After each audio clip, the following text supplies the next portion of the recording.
And I'd like to wish everyone a very good evening. And over the weekend, the United States military and the Israeli Defense Forces continued Operation Epic Fury very successfully.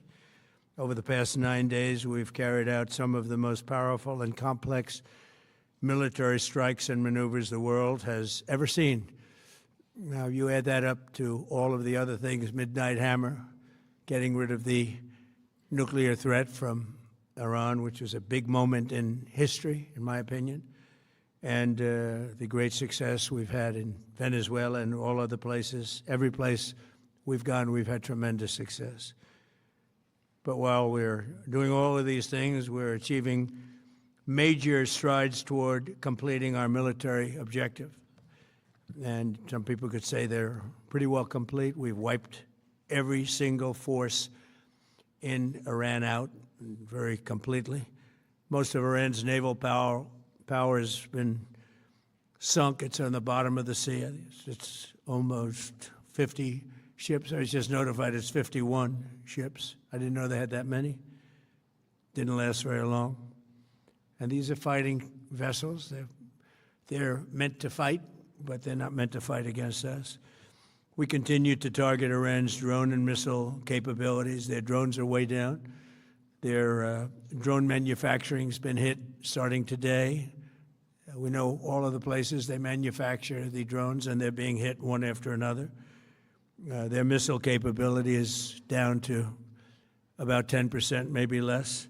We're also hitting where they make missiles and where they deliver missiles.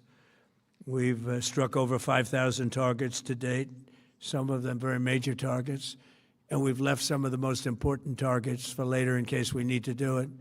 If we hit them, it's going to take many years for them to be rebuilt, having to do with electricity production and many other things. So we're not looking to do that if we don't have to.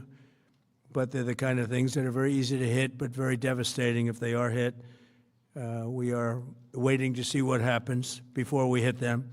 We could take them all out in one day, but it's all resulting in a 90% decline in various things, but in particular, Iranian missile launchers and 83% drop in drone launchers. As you know, the drone launchers are pretty well shot, but we're at over 90% decline in the Iranian missile launchers, which is very hard to reproduce and very hard to get.